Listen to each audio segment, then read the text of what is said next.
Gracias al Padre Pedro por la invitación y por la presentación amabilísima, desde luego.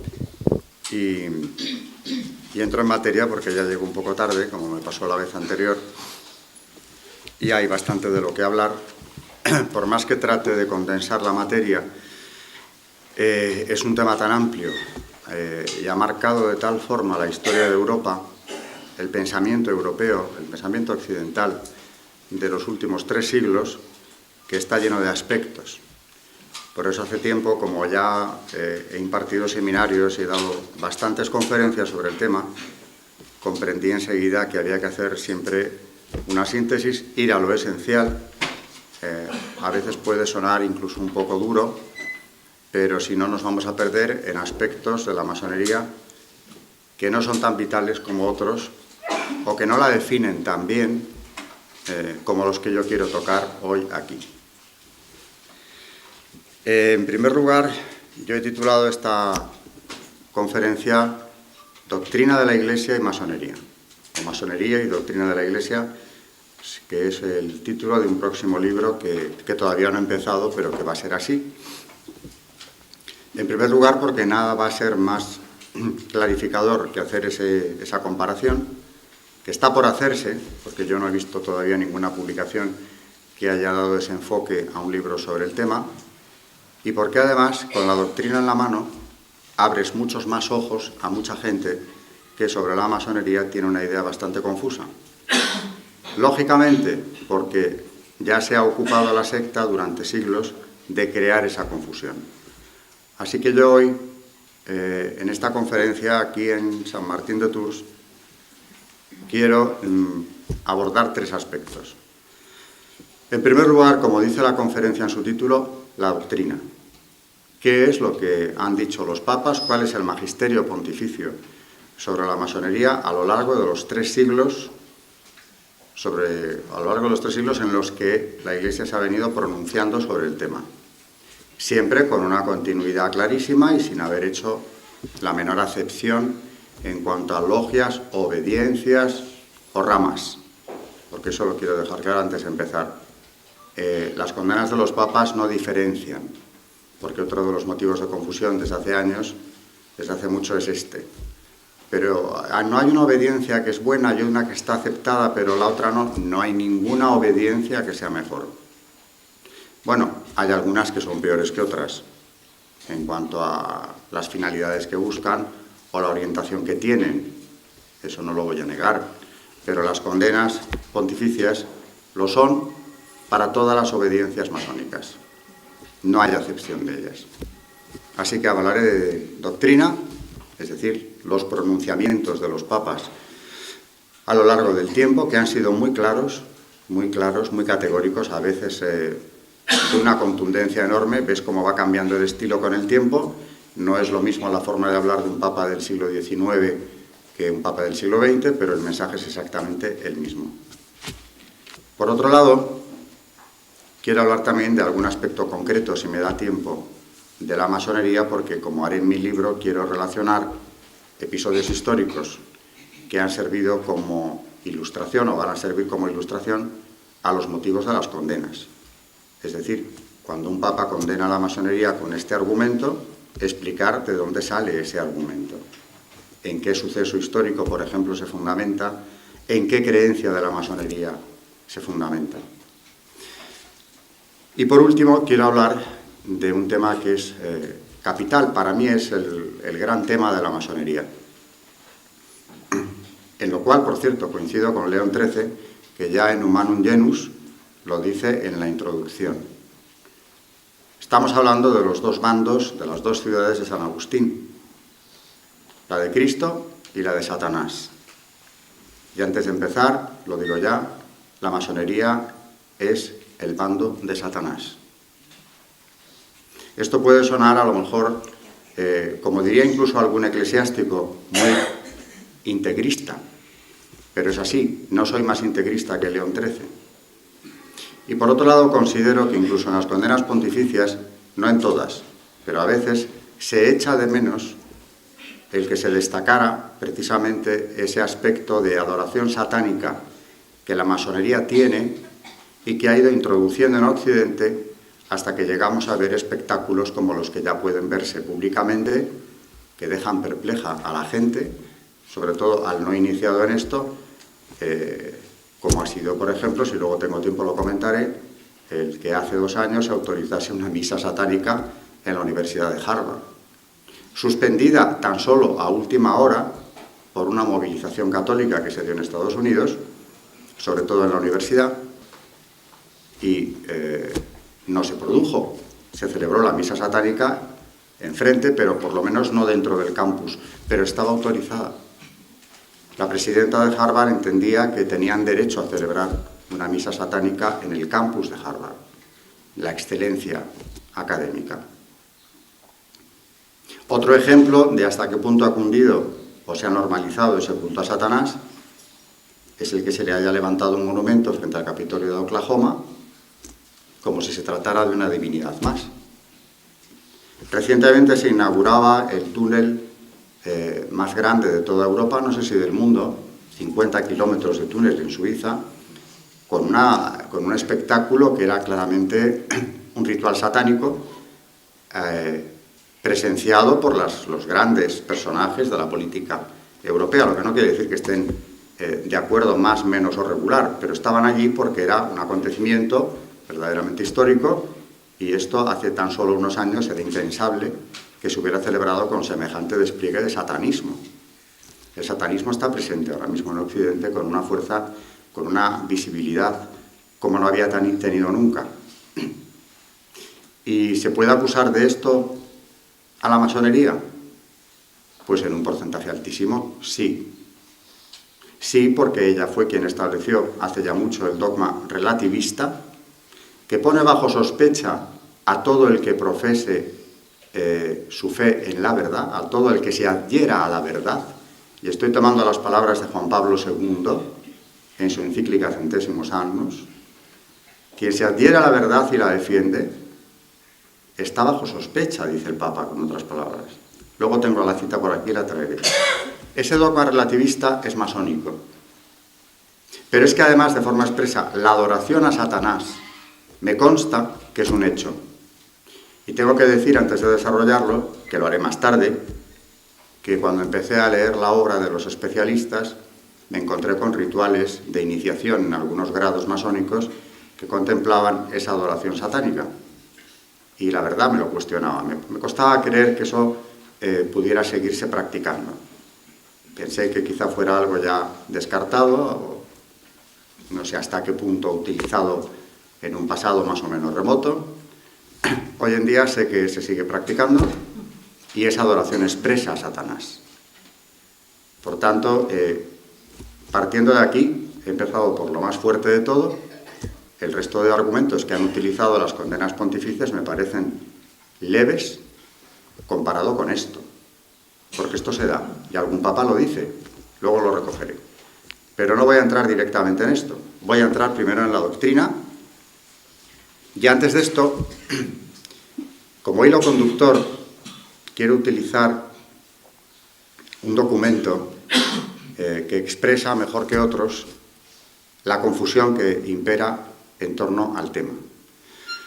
Lo hice ya en una lección magistral que impartí en el mes de febrero pasado en el CEU, porque acababa de publicarse el documento, y lo voy a volver a hacer hoy, aunque hoy quizá no tenga tiempo de hablar tanto de este documento en cuestión, que es el artículo que el cardenal Rabasi dedica a la masonería, publicándolo, por cierto, en un periódico masónico, Il Sole 24 Ore, donde parece que se abre al diálogo con la masonería, no parece, lo dice expresamente, encontrando, según él, motivos de encuentro, es decir, puntos de unión entre cristianismo y masonería, utilizando unos argumentos que no se sostienen ni medio minuto.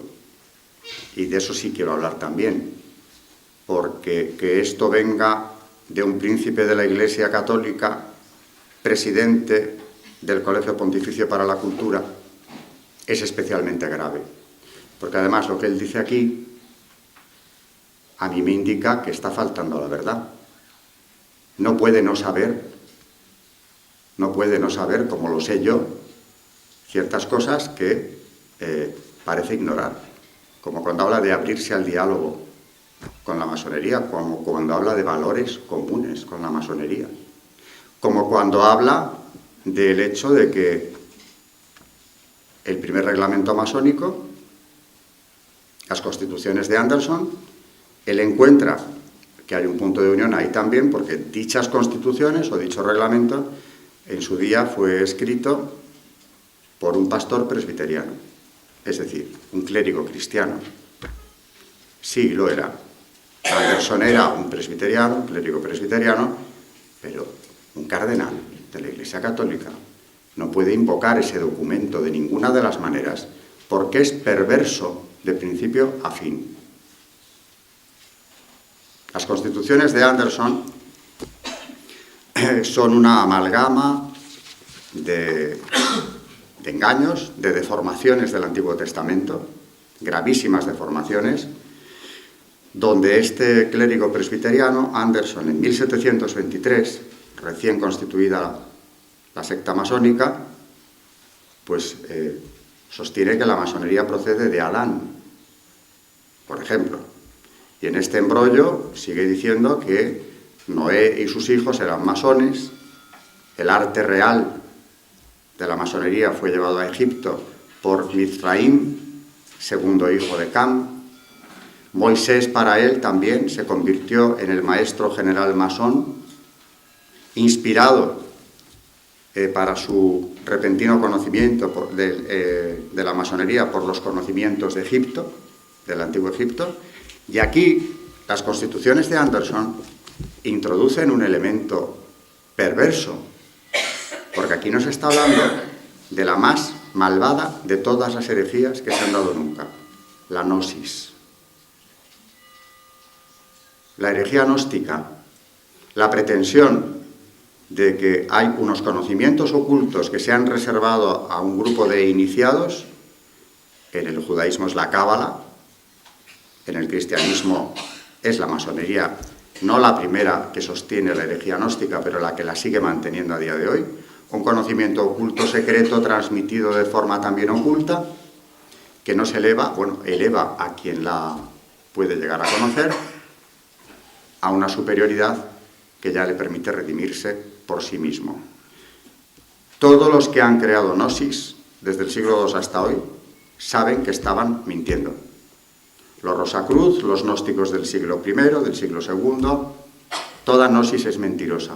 No es un error del hombre, es una mentira elaborada de manera muy concreta, como hizo Anderson en 1723, como un señuelo, precisamente para que ingresaran en la secta recién creada el mayor número posible de personas, porque uno de los motivos que ha movido a tantos a entrar en ella, precisamente es esa gnosis, ese conocimiento salvífico superior, reservado a unos pocos privilegiados, que supuestamente ellos van a brindar.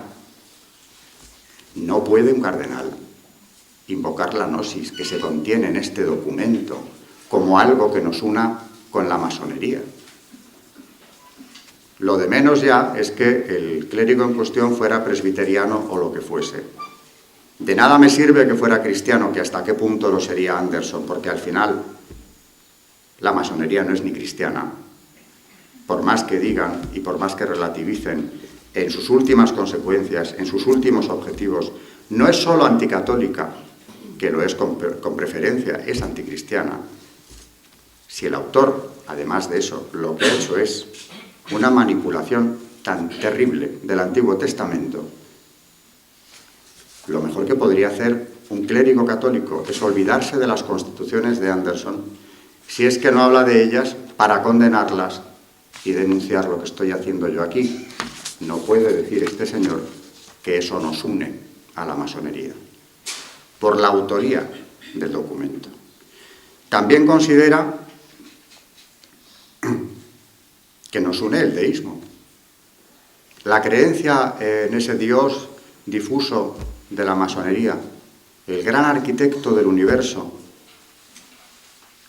que apenas tiene nada que ver, es contradictorio con el Dios de los cristianos, con el Dios de la revelación, que ha sido un argumento, ese deísmo, precisamente utilizado por tantos papas para condenar la masonería de manera expresa. Y viene el cardenal Rabasi a decirnos que ahí tenemos otro punto de unión con ellos. Lo tendrá usted, señor mío. Pero Dios no es el Dios de los deístas. De manera que, si esto ha podido ocurrir en el mes de febrero, y es muy grave que haya ocurrido, quería decir al principio, lo he dicho ya, el grado de confusión al que estamos asistiendo es difícilmente superable. El grado de relativismo lo es también. Y nos lo podemos encontrar ya en cualquier parte. Bueno, pues he dicho solo algunas ideas de las que contiene el artículo de Rabasi. Al hablar de doctrina, volveré a referirme a él, precisamente porque entra en contradicción, además, abiertamente con toda la doctrina pontificia en este sentido. Aparte de que habla de abrirse al diálogo, como si él no supiera que eso ya se ha hecho, y muy a fondo. En fin, de momento voy a olvidarme de él, no sin antes traer aquí esta cita de Juan Pablo II, donde habla del relativismo, que ha encerrado al cristiano en un reducto del que no puede salir. No puede ser alguien que forme parte de la vida pública. Y si lo es, tendrá que serlo ocultando precisamente su fe. Cito de Centesimus Annus 46.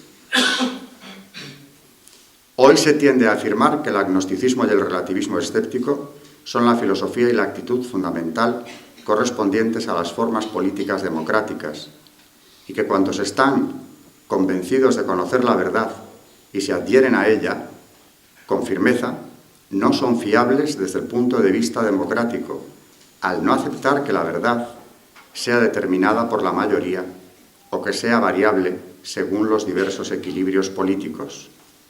Si no existe una verdad última, entonces las ideas y convicciones humanas pueden ser fácilmente instrumentalizadas para fines de poder. Una democracia sin valores se convierte con facilidad en un totalitarismo visible o encubierto, como demuestra la historia. Y este dogma relativista tiene un origen masónico. Y ese totalitarismo, consecuencia del relativismo que denuncia aquí Juan Pablo II, es algo que estamos viviendo ya. No está llegando, ha llegado. Irá a más, pero ha llegado ya. La libertad de expresión ha quedado totalmente negada, como sabemos muy bien. Cualquiera que se atreva a atacar la ideología de género puede costarle caro. En algunos lugares ya entra en el ámbito del Código Penal. Precisamente en el mes de abril, cuando vine aquí a hablar de ideología de género, ya lo comenté. En la ciudad autónoma de Buenos Aires es ilegal cuestionar la ideología de género o cualquier inclinación, actividad sexual de cualquier persona. Y esto está yendo a más, lo tenemos en España. En definitiva, pues vivimos ya con ello, pero esto se afianzará cada vez más, porque hoy no voy a entrar en ideología de género, ya le dedico una conferencia, pero quiero recordar que es el gran instrumento utilizado precisamente por quienes quieren reformar la sociedad arrancándole cuanto quede en ella de cristianismo, que suelen tener, curiosamente, un claro puño masónico también. Vamos a empezar con la doctrina para que quede claro qué es lo que la Iglesia ha venido estableciendo desde que conoce la masonería.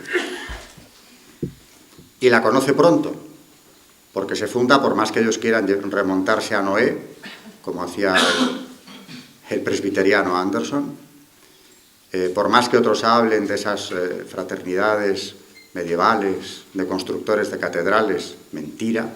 Por más que quieran buscar un origen en los templarios o en el César de Roma, ¿no?, que también lo han dicho, César Augusto era otro perfecto masón. Siempre buscan antigüedad, siempre buscan preclaros ejemplos de grandes personajes de la antigüedad. Nacieron en 1717 con designios clarísimos.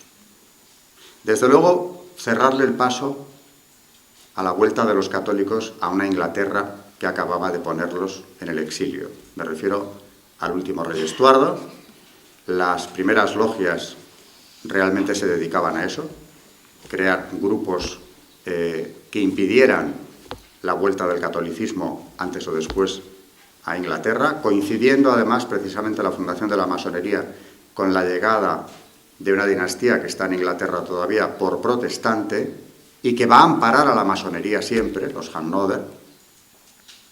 Ese es un objetivo clarísimo.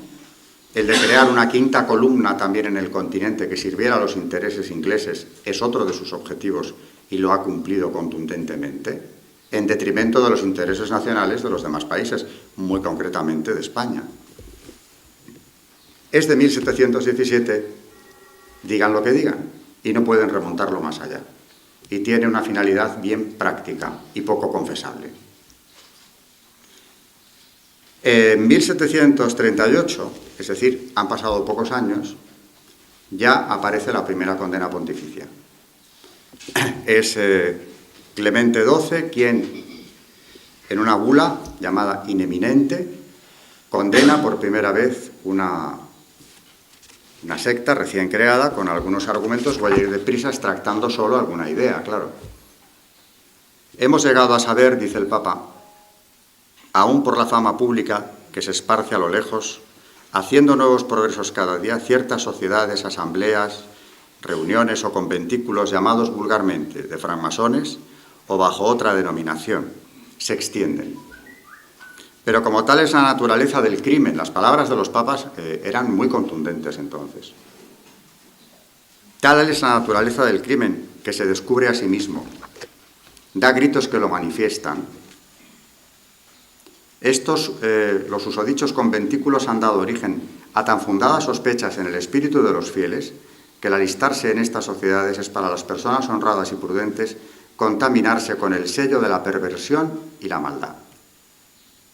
Por esto, estoy dando saltos en el texto, reflexionando nosotros sobre los grandes males que ordinariamente resultan de esta clase de asociaciones, no solamente para la tranquilidad de los estados, sino también para la salvación de las almas, y por este motivo de ningún modo pueden estar en armonía con las leyes civiles y canónicas. Aparece aquí una primera idea que se va a ir repitiendo sistemáticamente en todas las condenas. La condena viene de estos dos argumentos unidos.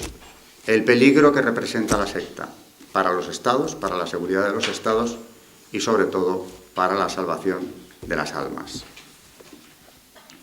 Hemos concluido y decretado condenar y prohibir estas sociedades, asambleas, reuniones, agregaciones, etcétera, o conocidas bajo cualquier otra denominación, como nos las condenamos. Las prohibimos por nuestra presente Constitución, valedera para siempre. Para siempre. Efectivamente, no sería necesario haberlo repetido. Y sin embargo, pasan muy pocos años, y en 1751 viene ya la segunda condena, que es una constitución apostólica llamada Providas de Benedicto XIV, donde dice el Papa que él no tendría por qué volver a condenar esta secta, puesto que ya su glorioso antecesor lo había hecho con toda claridad. Pero puesto que se ha difundido el rumor ya entonces de que la doble pertenencia no era imposible, ni mucho menos, estaba superada la condena, él tiene que volver a condenar. Es más, en Providas incluye en el texto todo el de In Eminente, para darle mayor fuerza, no siendo necesario, como él dice, para darle mayor fuerza de cara al pueblo de Dios. Y lo dice el Papa Clemente XII, de feliz memoria, nuestro predecesor, da las fechas y los datos, que comienzan con las palabras In Eminente, ha condenado y proscrito a perpetuidad ciertas sociedades. Mas como no han faltado personas, dice más abajo, según nos han informado que no han temido afirmar y extender entre las gentes del pueblo que la dicha pena de excomunión, porque era con pena de excomunión late sentencia, lanzada por nuestro predecesor, ya no tiene efecto ninguno, porque la Constitución que acaba de ser reproducida no había sido confirmada por nos, como si las constituciones apostólicas, dice él, dadas por un papa tuviesen necesidad de ser mantenidas de la confirmación expresada del pontífice su sucesor, pues vuelve a condenar e incluye este texto. Nos, dice al final, queremos y decretamos tenga fuerza y eficacia para siempre, y entre los motivos muy poderosos de la mencionada prohibición y condenación enunciamos, y pasa a decir, pues lo mismo que había dicho su antecesor, y llama al brazo secular, llama a los gobernantes para que le ayuden en esta tarea de defender a las sociedades, a los estados y a las almas del ataque de la secta. Muchísimos papas, como digo, han condenado la masonería. Doy un salto en el tiempo, paso ya a un papa del siglo XIX, Pío IX, que en otra de las condenas pontificias más claras, Qui Pluribus, dice en su punto tercero: sabemos, venerables hermanos, que en los tiempos calamitosos que vivimos, hombres unidos en perversa sociedad e imbuidos de malsana doctrina, cerrando sus oídos a la verdad, han desencadenado una guerra cruel y temible contra todo lo católico. Han esparcido y diseminado entre el pueblo toda clase de errores, brotados de la falsía y de las tinieblas. Nos horroriza y nos duele en el alma considerar los monstruosos errores y los artificios varios que inventan para dañar, las insidias y maquinaciones con que estos enemigos de la luz, estos artífices astutos de la mentira, se empeñan en apagar toda piedad, justicia y honestidad, en corromper las costumbres, en conculcar los derechos divinos y humanos, en perturbar la religión católica y la sociedad civil, hasta si pudieran arrancarlos de raíz. Este es el lenguaje, digo, que vemos sistemáticamente hasta muy tarde. En este mismo documento de Pío IX dice más adelante: tales son las sectas clandestinas salidas de las tinieblas para ruina y destrucción de la Iglesia y del Estado, condenadas por nuestros antecesores los romanos pontífices con repetidos anatemas en sus letras apostólicas, las cuales nos, con toda potestad, confirmamos y mandamos que se observen con toda diligencia. Tiene que volver a repetir que lo que habían decretado sus antecesores se cumpla, solo que añade algunos adjetivos, algunas consideraciones nuevas, pero nada que no se hubiera dicho antes. Y paso a la condena más completa de la masonería, un documento que hay que leer realmente, Humanum Genus, de León XIII, el padre de la doctrina social de la Iglesia, el mismo autor de Rerum Novarum. Unos años antes de esta encíclica había publicado ya Humanum Genus. Y antes de empezar, una experiencia personal. Un alumno mío, porque yo les hablo de esto, haciendo un trabajo sobre el tema de la masonería, un alumno que estaba en peligro de entrar en la secta, presionado por su padre, no entró por esto. En una tutoría, después de haberme entregado el trabajo, me preguntó si él no podría utilizar a la secta con todo lo que le pudiera brindar, porque él tenía las ideas muy claras. Quería decirme que él seguiría siendo creyente y que no le iba a importar nada lo que oyese allí. Yo le dije que no y él se contestaba solo: me pedirán cosas. Dije: sí, pero es que además estará usted en el bando del demonio. Y él solo me contestó: ya, las dos ciudades. Porque esta encíclica tiene el mérito, entre otros, de empezar con una arenga de León XIII, de tonos épicos, necesarios, muchas veces, para que las personas que lo leen o lo oigan se enteren de qué estamos hablando.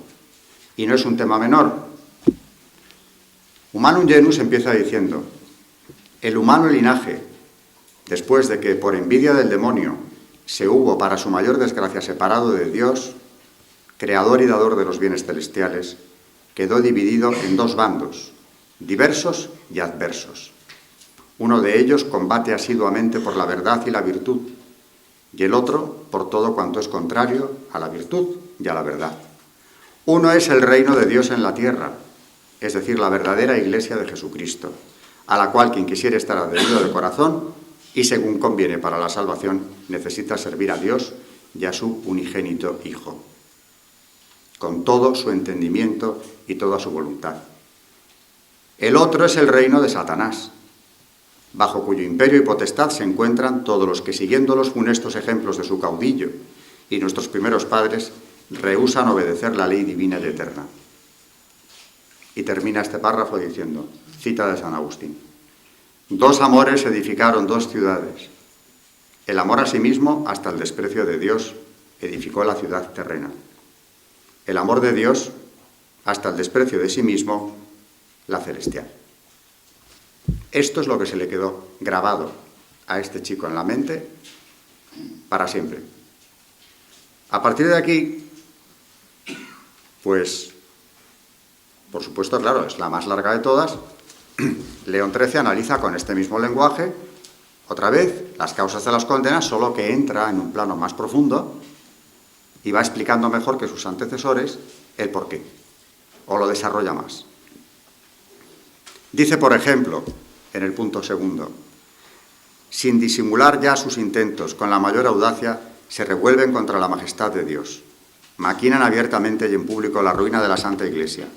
Y esto con el propósito de despojar, si pudiesen, enteramente a los pueblos cristianos de los beneficios conquistados por Jesucristo, nuestro Salvador. Luego viene a hacer una relación de algunas, no todas, de las condenas pontificias anteriores. Y dice: dióse el primer aviso del peligro el año 1738 por el Papa Clemente XII, cuya constitución confirmó y renovó Benedicto XIV, como acabamos de ver. Pío VII siguió las huellas de ambos, y León XII, incluyendo en la Constitución Apostólica Quo Graviora, lo decretó en esta materia como los anteriores. Lo ratificó y lo confirmó para siempre. Pío VIII, Gregorio XVI, Pío IX, por cierto, repetidas veces hablaron en el mismo sentido. Analiza luego los peligros para el Estado, habla de los crímenes masónicos, el castigo, el juramento, el secreto masónico, habla de cómo se ponen al margen de la ley, cómo escapan al castigo de la justicia por sus conexiones. Lo tengo comprobado. Cuando escriba sobre esto, me propongo hablar precisamente en este libro de cuando León XIII dice esto, ¿por qué lo dice? ¿Qué pudo conocer de la realidad de entonces? ¿Qué crímenes está denunciando aquí? ¿Qué crímenes impunes está denunciando aquí? Pero hay más. Cuando esto se escribe, otros muchos crímenes impunes de la masonería todavía no se habían cometido, y los conozco. De manera que no era algo aislado que él hubiera visto, sino algo que se ha seguido repitiendo después con la misma impunidad que denunciaba León XIII.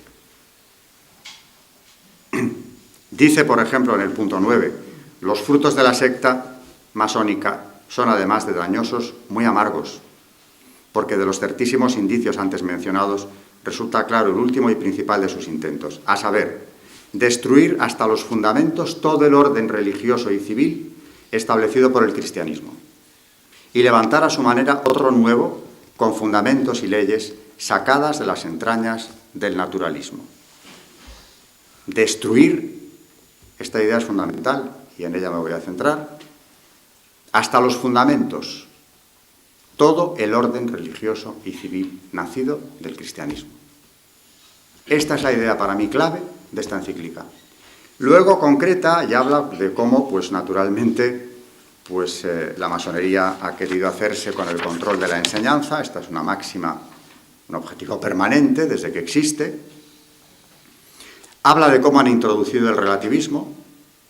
Dice, por ejemplo, de hecho la secta concede a los suyos libertad absoluta de defender que Dios existe o que no existe, y con la misma facilidad se recibe a los que resueltamente defienden la negativa como a los que opinan que existe Dios, pero sienten de él perversamente, como suelen los panteístas, tan en boga ese panteísmo actualmente, lo cual no es otra cosa que acabar con la verdadera noción de la naturaleza divina. Destruidos estos principios, que son como la base del orden natural, importantísimo para la conducta racional y práctica de la vida, fácilmente aparece cuáles han de ser las costumbres públicas y privadas. Es decir, algo que no se puede discutir. Han conseguido destruir, arrinconar, anular, hacer desaparecer la ley natural de cualquier espacio público y legal. Benedicto XVI, en el Bundestag, lo dijo clarísimamente. Desgraciadamente, la ley natural se ha convertido en una peculiaridad católica. Lo repito siempre que hablo de esto, pero es tan cierto como que además sin ese referente, ya no solamente la ley natural se ha conculcado, se ha extirpado de la sociedad occidental, sino que, lo digo siempre también, suprimida la fe, se ha caído la razón. Lo que se está legislando en Occidente no es algo ya contrario, diferente o más o menos incompatible con la fe, sino también con la razón, que es de lo que habla aquí León XIII. Naturalmente habla, en ese proceso de demolición de todo el orden cristiano, del ataque a la familia. Y este ataque a la familia ha sido el instrumento fundamental desde muy pronto. Desde muy pronto. Luego han venido todas las leyes de ideología de género, contra la vida, etc. Empezaron por el divorcio. Dice León XIII, el matrimonio es para ellos un mero contrato que puede rescindirse a voluntad de los contratantes. La autoridad civil tiene autoridad sobre el vínculo matrimonial. En el educar a los hijos, nada hay que enseñarles como cierto y determinado, dogma relativista, en punto a religión. Se corre a cambiar la naturaleza del matrimonio en unión inestable y pasajera, que la pasión haga o deshaga a su antojo. También tiene puesta la mira con suma conspiración de voluntades la secta de los masones en arrebatar para sí la educación de los jóvenes. Ven cuán fácilmente pueden amoldar a su capricho esta edad tierna y sensible y torcerla hacia donde quieran, y nada más oportuno para lograr que se forme así para la sociedad una generación de ciudadanos tal cual ellos se la forjan. Es todo un proceso de ingeniería social, pero yo destacaría especialmente los instrumentos fundamentales. La destrucción del orden cristiano tiene un instrumento capital, sin el cual no pueden hacerlo, que es la destrucción de la familia. Esto me recuerda, porque no me va a dar tiempo de contar todo lo que quisiera, que en el año 19, después de haber consagrado España al Sagrado Corazón, Alfonso XIII recibió en audiencia al padre Crowley, que venía a agradecerle precisamente toda su implicación en aquel acto. Y Alfonso XIII le dijo que lo había hecho con sumo gusto, que era un deber de rey católico y que además, especialmente oportuno, porque el enemigo, le dijo al sacerdote, está ya dentro de la ciudadela. Y pasó a relatarle todo, esto está publicado por el propio padre Crowley, como en este mismo salón donde estamos, hace no mucho recibía una audiencia una delegación de la masonería internacional. Sé quiénes eran algunos de los que fueron a verle.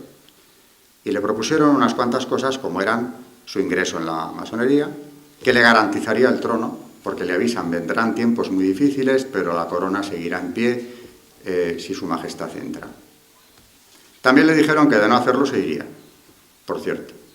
Y entre las peticiones había una muy concreta. Eran pocas, pero había una muy concreta. La introducción del divorcio, con lo cual le pedían además que dejara de ser rey constitucional, puesto que eso no podía hacerlo él en 1919, ni mucho menos. Así que cuando luego invocan principios democráticos es cuando les interesa. La introducción del divorcio y, por supuesto, el establecimiento de una enseñanza laica por completo. Él resume la entrevista diciendo: les despedí con una venia, es decir, que les echó. El que había pedido la audiencia era el catedrático de la Universidad de Madrid, Luis Simarro, que precisamente es una persona vinculadísima a la Liga de la Enseñanza, a la Liga del Derecho Humano, que luchaba precisamente por imponer la enseñanza laica desde los primeros niveles hasta los últimos, y por defender la memoria de un asesino como Francisco Ferrer Guardia, que había intentado matar a ese mismo rey el día de su boda, y que hoy en día todavía tiene una fundación que conserva su memoria con su nombre. Su centenario, en 2009, se celebró solemnísimamente. La presidió un masón, claro, cómo no, catedrático de la Universidad de Barcelona, Joan Francesc Pont, y en ese comité de honor de los actos conmemorativos había 3 ministros socialistas. No era una organización ni mucho menos marginal. Y ese es el hombre, masón, claro, también él, Ferrer Guardia, el hermano Zen, que había organizado aquel atentado que costó la vida, no a los reyes, que milagrosamente escaparon, pero sí a 28 personas en la calle Mayor. Por no hablar de los muertos de la Semana Trágica, que también en buena parte se deben a él. Estamos viviendo en la mentira. Tenemos fundaciones que honran a criminales del porte de Ferrer Guardia. Y las presiden gentes del mundo académico, como es este catedrático de la Universidad de Barcelona. Es una mentira muy bien orquestada, muy bien vestida. Naturalmente, ¿quién va a pensar que este señor tan respetable esté defendiendo esto? Esto es lo que hay. Siguiendo con Humanum Genus, habla de la moral que quieren imponer desde la masonería. Sus principales dogmas discrepan tanto y tan claramente de la razón, como decía yo antes, ya no solo de la ley natural, de la razón, que nada puede ser más perverso. Querer acabar con la religión y la Iglesia fundada y conservada perennemente por el mismo Dios y resucitar después de 18 siglos las costumbres y doctrinas gentilicias es necedad insigne y muy audaz impiedad. Ni es menos horrible o más llevadero el rechazar los beneficios que con tanta bondad alcanzó Jesucristo. Así como el otro vehemente empeño de los masones, el de destruir los principios fundamentales de lo justo y de lo honesto, y animar así a los que, imitación del animal, quisiera, fuera lícito cuanto agrada, no es otra cosa que empujar al género humano ignominiosa y vergonzosamente a su extrema ruina.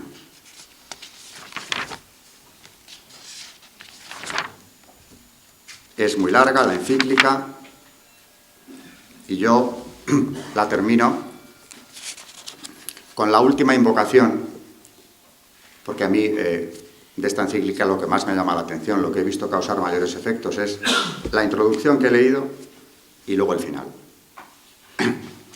Termina León XIII diciendo: tan fiero asalto pide igual defensa. Es a saber que todos los buenos se unan en amplísima coalición de obras y oraciones. Les pedimos, pues, por un lado, que estrechando las filas, firmes y a una, resistan contra los ímpetus cada día más violentos de los sectarios. Por otro, que levanten a Dios las manos y le supliquen con grandes gemidos para alcanzar que florezca con nuevo vigor la religión cristiana, que goce la Iglesia de la necesaria libertad, que vuelvan a la buena senda los descarriados y que al fin abran paso a la verdad los errores y los vicios a la virtud. Como intercesora y abogada, tengamos a la Virgen María, Madre de Dios, para que, pues ya en su misma concepción purísima venció a Satanás, sea ella quien se muestre poderosa contra las nefandas sectas, en las que claramente se ve revivir la soberbia contumaz del demonio, junto con una indómita perfidia y simulación. Y sigue aconsejando el invocar a San Miguel, el develador de los enemigos infernales, a San José, esposo de la Virgen Santísima, a los santos apóstoles Pedro y Pablo, en fin, una invocación en toda regla para poder resistir o poder devolver ese ataque feroz. Y esto lo decía en 1884. El camino que hemos andado desde entonces nos ha llevado a una situación muchísimo peor. Cosas que entonces parecían inimaginables, ahora son ya lo normal. Bueno, lo normal, lo legal. Y voy a terminar tocando, como dije al principio, el tema de la adoración satánica. Aquí en Humanum Genus, si nos hemos fijado con atención, el Papa habla de lo diabólico como lo que inspira a la masonería en varios puntos. Ya en la introducción y en la invocación final también. Pero de manera mucho más expresa, antes de él, otro Papa, Pío VIII, en otra encíclica condenatoria, Traditi Humilitati Nostre, de 1829, dice, hablando de la masonería: secta satánica que tiene por única ley la mentira, por su Dios al demonio, y por culto y religión lo que hay de más vergonzoso y depravado sobre la faz de la tierra. Nadie lo ha dicho tan claro, en una frase tan breve. Dicho esto, como dije al principio, siempre he tenido el mayor interés, cuando he hablado con masones, de llegar a este punto. Otro de mis alumnos, cuando empecé a hablarle del asunto, un alumno en peligro, también había otro pariente que lo quería introducir en la secta, él no quería, yo creo que no iba a entrar, pero le estaban presionando muy fuertemente. Hablando de religión, abordé el tema de la adoración al demonio. Me paró y me dijo, eso ya lo sé, ya me lo ha dicho mi abuelo, que era un grado 33.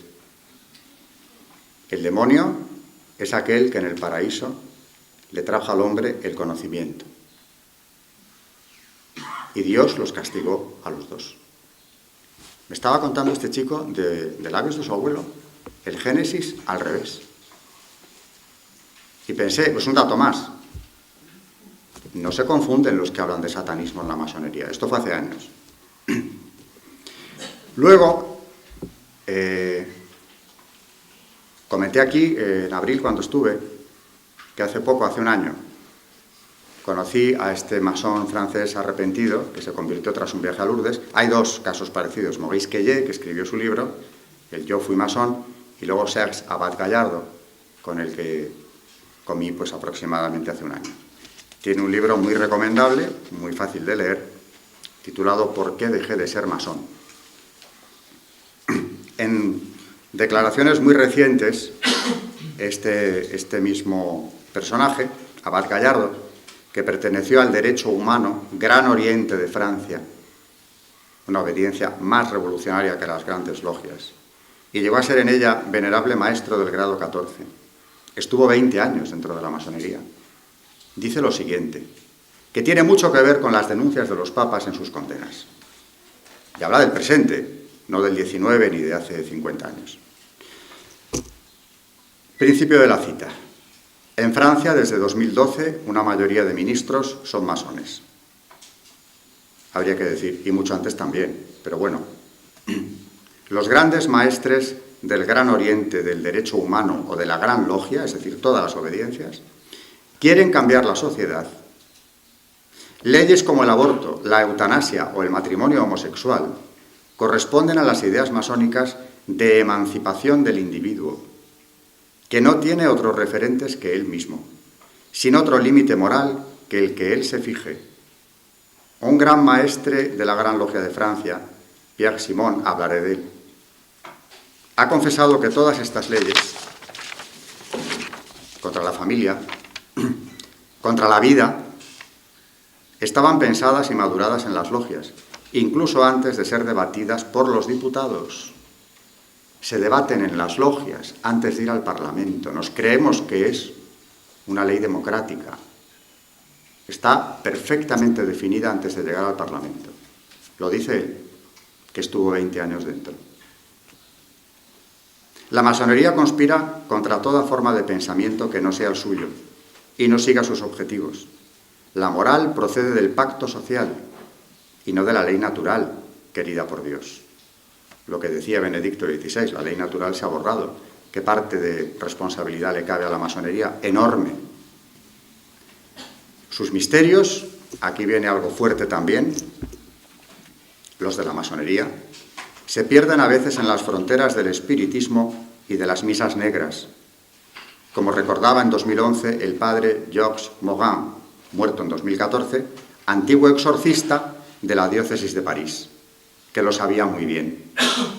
Por cierto, que Abad Gallardo me escribió poco después pidiéndome información sobre algunos rituales que él no llegó a conocer, porque le habían invitado a Polonia para tener una reunión con seminaristas a los que ya querían preparar para el exorcismo. Y querían sus profesores señalarles el vínculo que había entre masonería y posesión diabólica, que es fuertísimo. Me escribió, simplemente me dijo que, pensando ya en ese viaje que era muy cercano a Polonia, para hablar con los seminaristas, quería datos concretos. Este Pierre Simon que él menciona, este gran maestre, escribió un libro en su día, titulado irónicamente, porque manipula la realidad mejor que nadie, La vida ante todo. Pierre Simon, que perteneció, por cierto, al equipo asesor de Simone Veil, la ministra que introduce la ley del aborto en Francia. Este hombre, en su libro, editado en el año 79, dice: es todo el concepto de la familia lo que está derrumbándose. Se jacta de ello. La ley Bale, la del aborto, es una gran victoria de la masonería sobre el pensamiento judeo-cristiano. De su libro, que por cierto fue retirado por la masonería de las librerías, comprendiendo que era una torpeza enorme haberlo publicado y dar a conocer estos entresijos, porque ¿qué queda de la democracia si todo esto se ha pactado en las logias primero? Se ha redactado en ellas. Dice también: amar verdaderamente, un ejemplo de manipulación insuperable, amar verdaderamente la vida, respetarla, implica muchas veces el deber y la valentía de rechazarla. El nacimiento de un niño que sea anormal, sin remedio posible, entre comillas, dejar morir, ¿no es preservar la vida? O sea, que defiende la eugenesia con toda crudeza, sin ni el menor problema. Es todo el concepto de la familia lo que se está derrumbando. De este libro hay un prólogo, no me da tiempo a leerlo, de un sacerdote, el padre Michel, abad de Saint-Marie de la Grasse, donde hace un resumen precisamente del pensamiento masónico y de sus contradicciones o de sus incompatibilidades con la religión católica, que, como digo, no hay tiempo de explicar. Aquí quería hablar precisamente de esa misa satánica que se convocó en Harvard. Simplemente añadir a lo que ya dije antes, que quien la convocaba era el Club de Estudios, que afirmaba que el satanismo es una religión válida, y muchas personas sienten que evitar a los satanistas y sus prácticas religiosas se justifica implícitamente. Los satanistas son individuos que veneran un ente ajeno a ellos.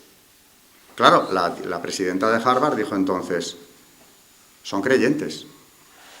Por tanto, la palabra creyentes, que tiene una connotación positiva, es como que merecen un respeto. ¿Por qué no van a practicar ellos también su religión? A mí un alumno me ha pedido respeto hacia Lucifer en clase, delante de 20 y tantos alumnos más.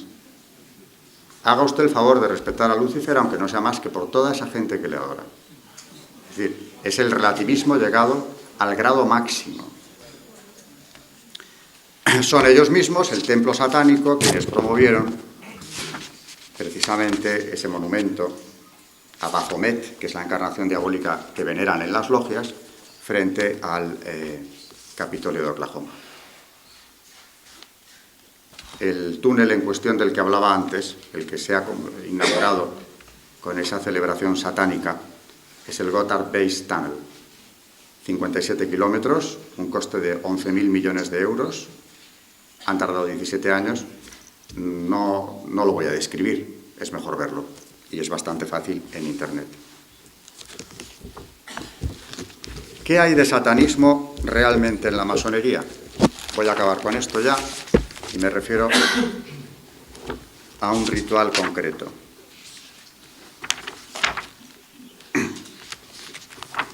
Pero antes de ello, no puedo dejar de comentar, para que la cosa quede mucho más clara, y si es necesario no hablo de satanismo.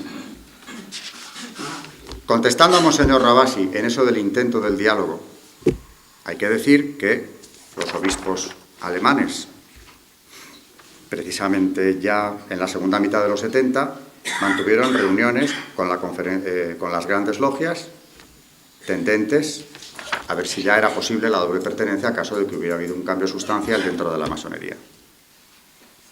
Y terminan diciendo, después de todos esos años, del 74 al 80, es un tiempo, es para hablar de diálogo, más que de contactos efímeros.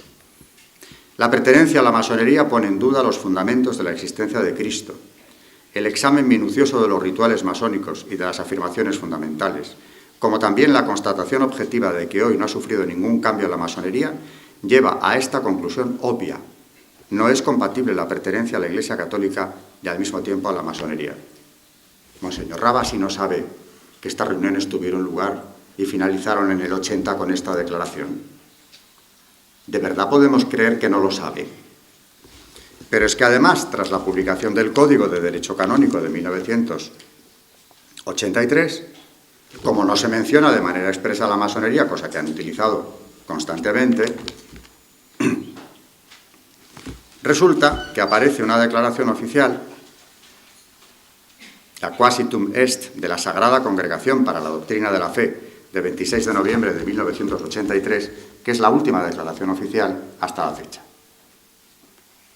Está firmada por el cardenal Ratzinger, pero con el aval de Juan Pablo II, Papa reinante, y dice, resumiendo mucho, el juicio negativo de la Iglesia sobre las asociaciones masónicas se mantiene sin cambios, ya que sus principios siempre se han considerado irreconciliables con la doctrina de la Iglesia.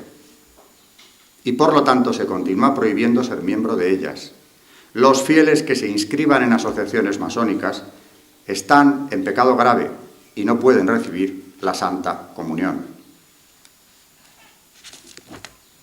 En una audiencia concedida al suscrito cardenal prefecto, el Supremo Pontífice Juan Pablo II aprobó y ordenó la publicación de esta declaración, que ha sido decidida en la reunión ordinaria de esta Sagrada Congregación, de la Oficina de la Sagrada Congregación para Doctrina de la Fe, 26 de noviembre de 1983, cardenal José Ratzinger, prefecto.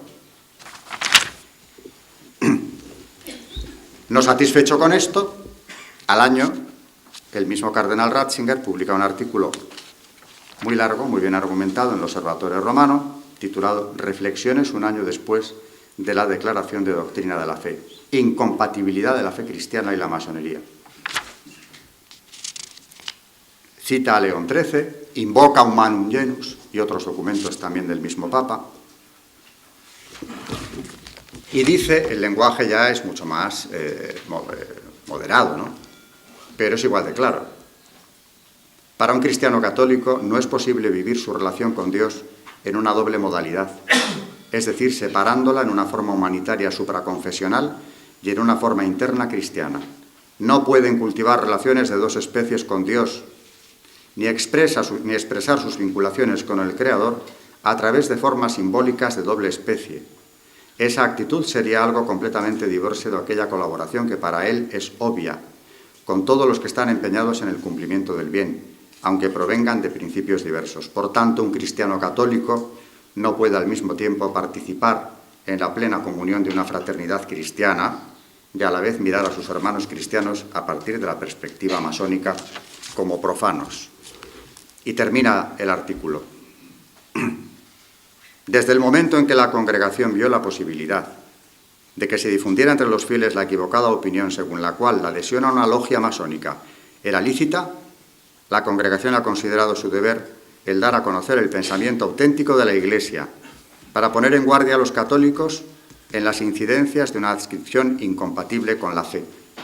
Solo Jesucristo es maestro de la verdad y solo en él los cristianos deben encontrar la luz y la fuerza para vivir según el designio de Dios, trabajando por el auténtico bien de sus hermanos.